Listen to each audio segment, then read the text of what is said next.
Hi guys, my name is Susan Haig. Thanks for having me in today. I'm just here to talk to you about food safety, why we do it, and how to properly cook and store your foods. As you guys are graduating high school and moving on to your next stage of life, you're going to have to be cooking some more meals yourself. You can't always eat in school, sadly. You might be moving on to college where you'll be in the dorms or in your own house, or moving into a full-time job where um, you're going to have to be coming home and storing and cooking a lot of these meals for yourself. So let's just jump into it. The importance of food safety.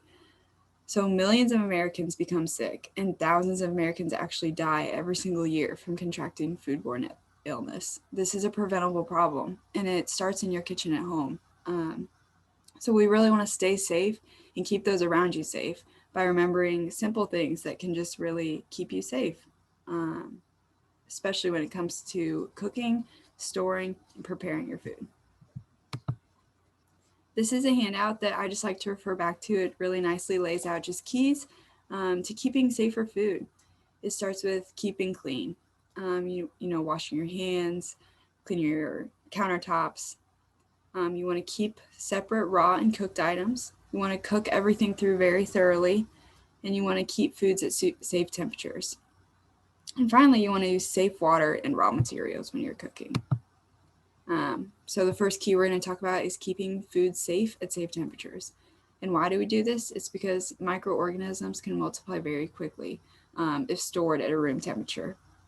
So keeping your cold foods cold and your hot foods hot will prevent a lot of these microorganisms from just rapidly multiplying. You don't want to leave cooked food at room temperature for more than 2 hours. You want to refrigerate as quickly as you can. You want to keep cooked food piping hot and cold food frozen. You don't want to store food for too long, even in the refrigerator. And thawing of frozen food should not be done at room temperature. When it comes to keeping food in your fridge or in your pantry, it goes for both. Using the method called FIFO is a really great way to keep your food safe. FIFO means first in, first out. So this means that you're fresh your foods by placing the newest foods in the back and the foods that are closest to expiring in the front. So that means that they're going to get used first. So when you go out and you buy new groceries, you place them in the back of your fridge or the back of the pantry. And this is so when you go in, let's say you have 2 bags of shredded cheese and you just bought a new one. You would take the new shredded cheese and put it under the shredded cheese that you already have. That way, you'll be prone to use the top shredded cheese, which is the old one, first, and then the newest one second. Because if you were to use the newest one first, that old cheese might just be sitting there for weeks and weeks and weeks. So that when you go and you actually need it again, it could be expired or bad and could cause you a lot of harm. You want to store meat, fish, and poultry on shelves that are below your produce items or your ready to eat foods, such as fruits and vegetables. These things that are eaten raw need to be placed above the poultry. And this prevents the juices from the meat or fish that could contain those harmful microbes from dripping onto the raw fruits and vegetables, and then they're just contaminated. You might not be washing or cooking your carrots, you could just be eating them straight, and then you'll be eating those microbes from the juice that fell down. You want to leave room in the refrigerator for the cool air to circulate. Don't overfill. This is a really hard one because if you're like me, you have roommates and we don't have that much fridge space, but we have a lot of food.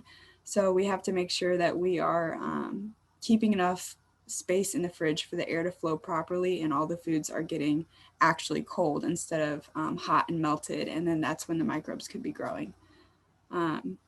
If you're storing leftovers, you want to separate them into shallow pans. That way that the center of your leftovers won't get too hot and start growing the microbes while the outside is the only part that's actually cold. Another way to do this is to use stainless steel or metal when storing foods because it helps the food cool faster.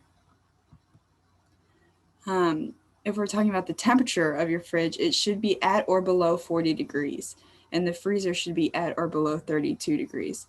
Anything above this could cause your food to start thawing and more opportunities for that bacteria to start growing. Food is refrigerated to slow the growth of bacteria, so it's important to keep your refrigerator and freezer at the correct temperature.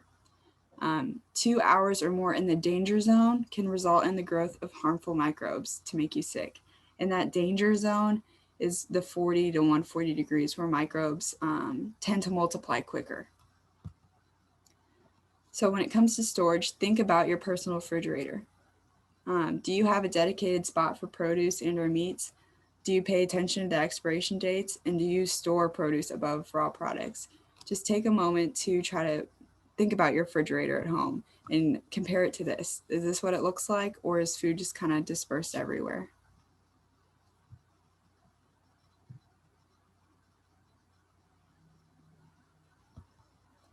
So this is a little quiz that I have for you guys just to see what you know, see what you learn, and hopefully you'll be able to keep these tips for when you do later or for when you're cooking later. So if you just scan this with your phone, it'll lead you to a little quiz you can take.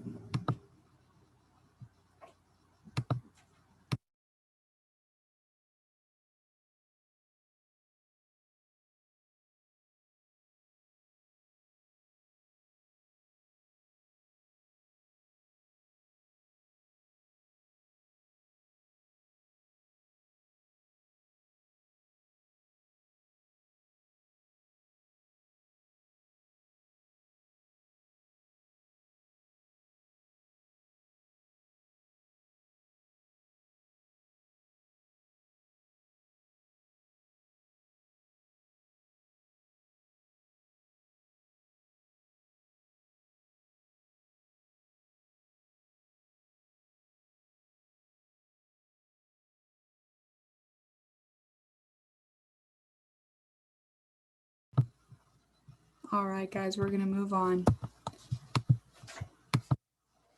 So the next two keys we're going to talk about is cooking foods thoroughly and keeping foods at safe temperatures.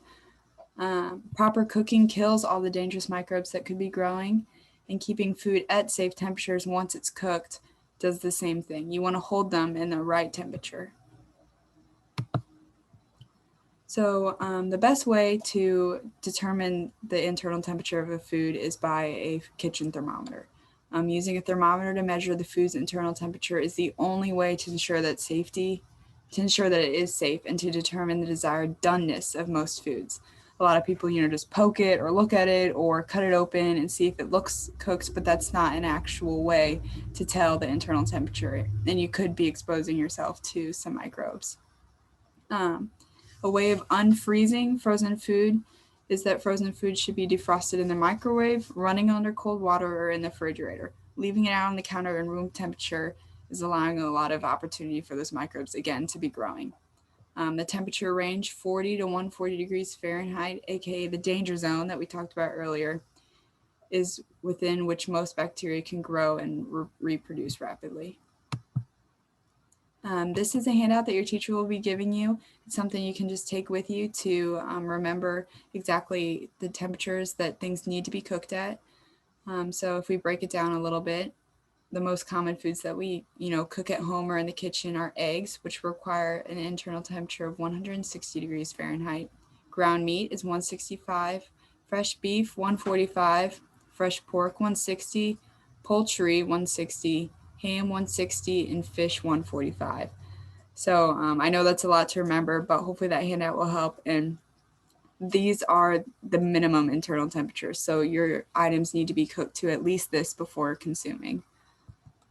These are just some pictures of thermometers that you can use for the kitchen. It's not just any thermometer, but it's a special thermometer that you can poke into the inside of your meats to see the temperature. Here's a little YouTube video that we're going to watch just to learn how to properly do that.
All right, guys, now that you know how to use a food thermometer, I'm gonna have you take another little quiz. So if you just wanna scan this QR code, I'll give you a couple minutes to go through it.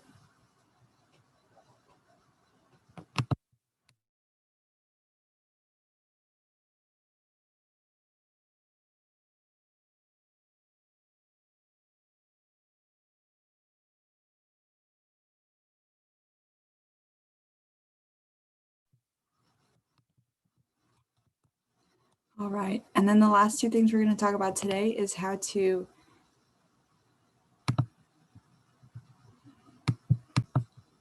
Sorry about that. We're going to talk about how to keep clean and separate raw and cooked products. So, what is cross-contamination?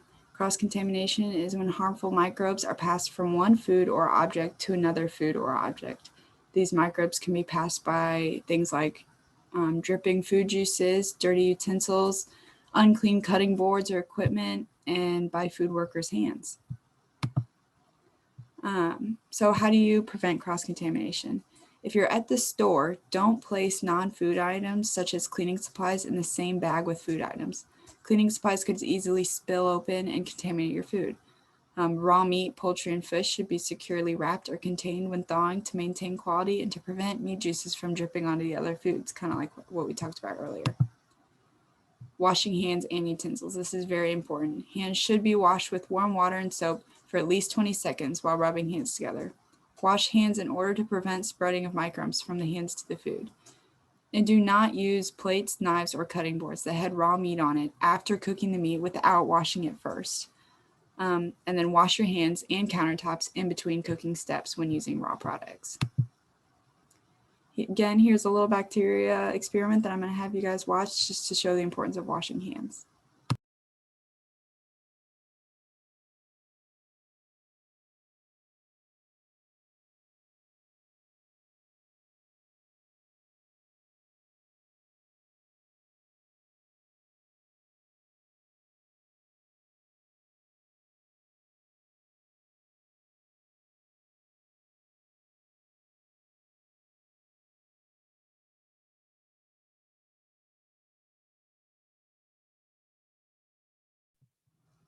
So that is a great representation of the pepper being germs and what soap on your hands does to them.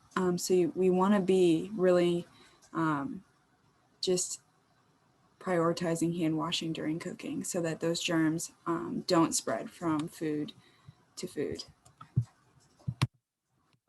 And lastly, I have one more quiz for you guys. If you just want to scan the QR code, type in the questions or the answers to the questions. Thank you guys so much for listening today. I hope you have a great day and remember these tips as you go on to the next step of your life.